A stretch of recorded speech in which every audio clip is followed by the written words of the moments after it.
Crypto is back and he's never looked better, but can a ground-up remake on a classic game really turn heads in 2020? Hello friends, it's Codiak here, one half of the team behind Legion Gaming, and today we're probing the human race with Destroy All Humans to determine if it's truly worth your time.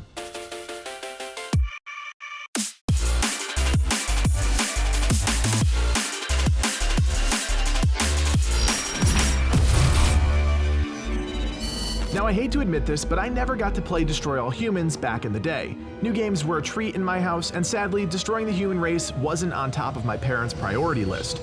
Fast forward nearly 2 decades later, and I'm a grown-ass adult with a hankering for destruction. If you've never played the game before, let me break it all down for you. You play as Cryptosporidium 137, also known as Crypto, a Furon tasked with ripping the brainstems from the skulls of unsuspecting humans. From the second you fire up the game, you're knee-deep in a ridiculous story that only 2005 could concoct. You're just one tiny alien in a cloning line that starts to run its course. Without some immediate intervention, the Furon race will come to an end.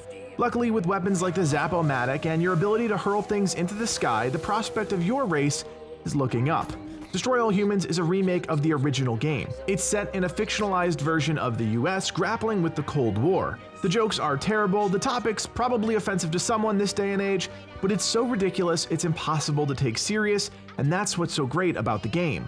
I found myself strangely attached to the nonsensical story, and I'm not always a story guy. Maybe it's because I genuinely didn't know what was going to happen next, and I was anxious to see what shenanigans I was going to wade into, or the fact that the alien calling the shots, Pox, was voiced by the same guy who played Invader Zim, and that just hit my nostalgia button.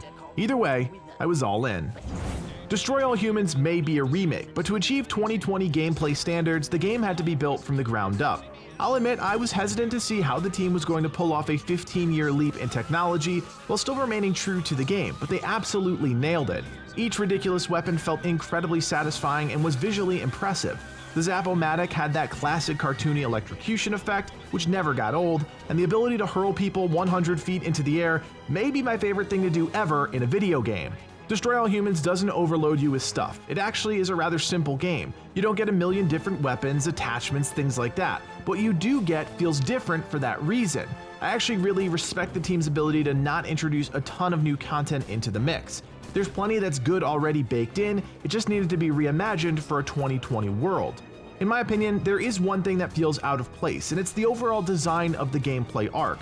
Back in the early 2000s, before open world games were really a thing, you'd enter a relatively restrictive map, interact with a person or thing, and then an instance version of that event would take place. Destroy All Humans doesn't change up the formula at all. The story missions are the highlight, but the open world experience leaves a lot to be desired. There are challenges that give players something to do, but it's the overall design of the experience that feels just a bit off. Don't get me wrong, hurling people into a tractor beam is fun, but it just doesn't feel connected with how players experience games in this era. To be honest, it's not a huge mark against the game. You can choose to do the challenges or not. It's not really the draw, but it does feel like a missed opportunity in an area of the game that they could have expanded or reimagined while still remaining true to the original.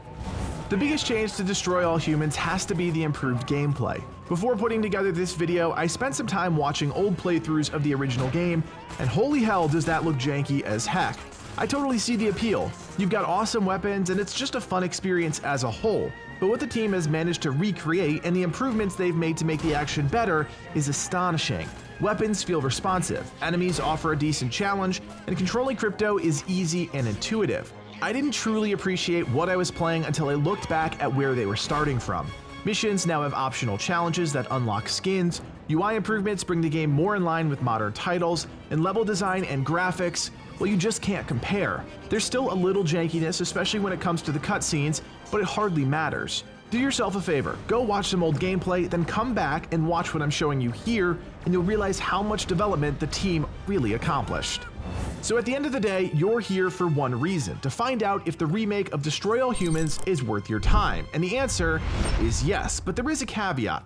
This game is going to resonate with a lot of die-hard fans. Destroy All Humans is a cult classic at this point, and to that end, the team has done an incredible job modernizing and making this remake feel like a completely new experience. For some, the adventure may not be deep enough. The story is great, but besides that, there's not much else that holds up to today's standards. The The challenges are fleeting, the upgrade system rather bland, and the replayability pretty low. If you're looking to take a trip down memory lane, perhaps show your kids one of the games from your childhood, then Destroy All Humans is for you. But if you have no loyalty to this game, aren't connected to its past, then it may not be worth the money. That's really up to you.